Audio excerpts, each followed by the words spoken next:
Kebakaran hutan dan lahan di wilayah kota Palangkaraya, Kalimantan Tengah terus meluas. And what we see is that the ice sheets, the Greenland ice sheets, that normally gains mass at the surface and loses mass with Musim kemarau yang melanda di sebagian wilayah di Karawang, Jawa Barat menyebabkan warga di kampung Cibenda, Karawang mengalami krisis air bersih. Sebagai untuk mencapai sumber mata air, warga harus berjalan kaki dari rumah sejauh 2 km dengan cara warga berjalan selama jam sibuk. Untuk mendapatkan air bersih, warga membuat tugas beraktivitas di kampung. Berdasarkan data yang dihimpun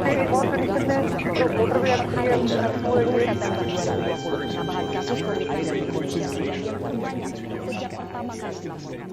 Terdapat penambahan kasus sebanyak 3.000. Secara sadar kita mengetahui bahwa ini semua salah. Mau tidak mau, suka tidak suka, perubahan iklim akan tetap terjadi. Ekosistem yang tidak seimbang dan perubahan iklim yang ekstrim terus terjadi. Mereka hanya mementingkan tentang perkembangan ekonomi. Tetapi mereka lupa bahwa ada bumi yang harus tetap dilestarikan. Dan berikut adalah fenomena kejadian climate change yang disebabkan oleh manusia. Kenapa sih kebakaran hutan dapat terjadi?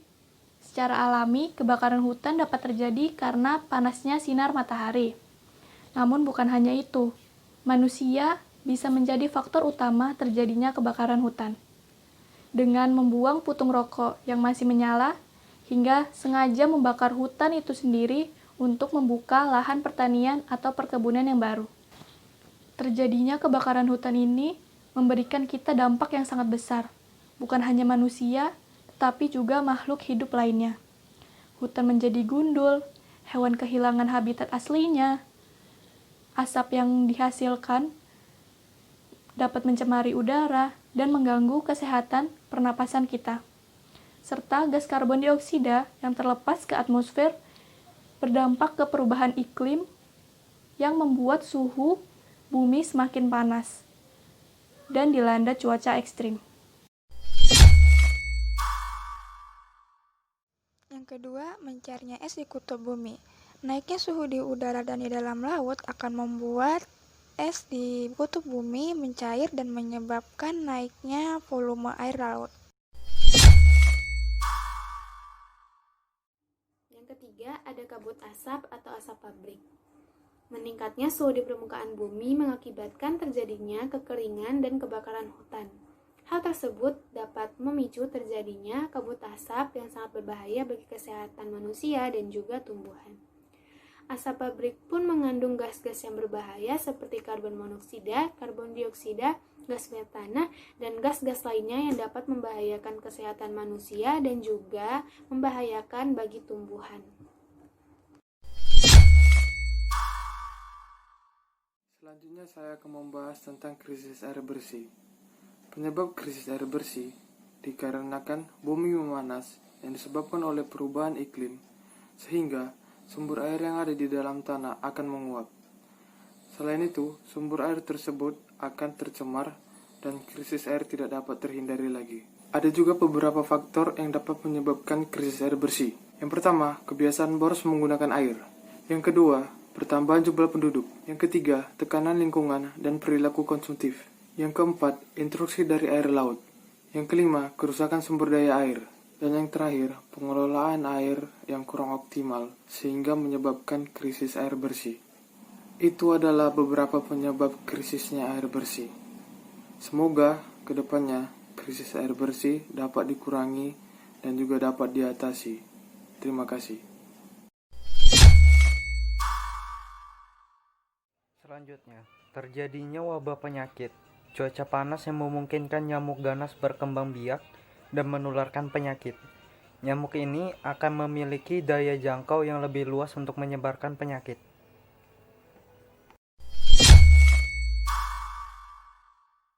Rusaknya terumbu karang. Ada beberapa faktor hal yang dapat merusak terumbu karang. Salah satunya adalah pemanasan global yang diakibatkan oleh efek dari rumah kaca. Hal ini dapat membuat suhu dan kadar keasaman air laut naik. Kedua hal ini dapat membuat terumbu karang mengalami pemutihan. bahkan kelama-lamaan akan mengalami kerusakan dan hilang jika tidak ditangani dengan baik. Rusaknya terumbu karang jika tidak ditangani dengan baik dapat mengakibatkan ekosistem laut tidak seimbang, bahkan serta flora dan fauna laut akan mati. Hal tersebut berdampak terhadap masyarakat yang tinggal di daerah pesisiran. Mereka sulit untuk mencari ikan untuk memenuhi kebutuhan sehari-hari. Selain yang sudah disebutkan oleh teman-teman saya tadi, masih ada lagi kerugian yang disebabkan oleh perubahan iklim yang ekstrim, yaitu rusaknya infrastruktur. Perubahan iklim memicu lebih banyak cuaca ekstrim yang menghasilkan bencana seperti banjir. Hujan dalam intensitas tinggi menyebabkan banjir besar dan nyaris membuat wilayah itu terendam banjir. Bangunan-bangunan di wilayah itu yang akan rusak karena terendam banjir dalam waktu yang cukup lama dan terus-menerus. Tidak hanya itu, cuaca yang ekstrim dapat mengganggu jalannya arus listrik yang menimbulkan kerugian yang besar, karena pabrik tidak dapat bekerja jika listrik padam. Setelah melihat itu semua secara nyata, apakah kita tetap diam saja? Apa kita mau perubahan buruk tetap terus terjadi? Ada yang harus kita lakukan. Solusi yang bisa kita lakukan, yang pertama adalah dengan mengurangi sampah plastik. Kita bisa menggunakan barang-barang reusable seperti tote bag saat berbelanja dan selalu membawa botol minum kemanapun kita pergi. Kedua, kita bisa melakukan penanaman pohon dan juga pemeliharaan tanaman yang ada. Yang ketiga, kurangi penggunaan kendaraan bermotor. Yang keempat, menggunakan listrik secara bijak. Yang kelima adalah dengan mengurangi penggunaan peralatan yang mengandung CFC seperti AC dan kulkas. Yang keenam, kita harus gunakan air secara bijak. Selain itu, kita juga harus menghemat air, serta selalu menutup keran dengan rapat setelah kita menggunakannya.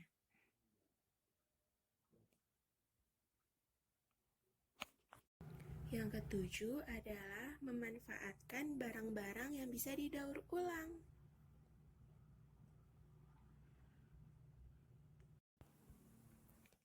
Dan yang terakhir adalah selalu membuang sampah pada tempatnya dan tidak membakar sampah.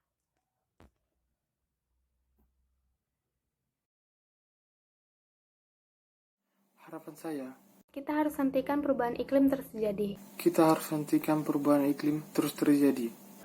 Kami cinta bumi. Kami cinta bumi. Kami cinta bumi. Dan kami tahu kamu pun begitu. Lalu, aksi apa yang harus ditunggu?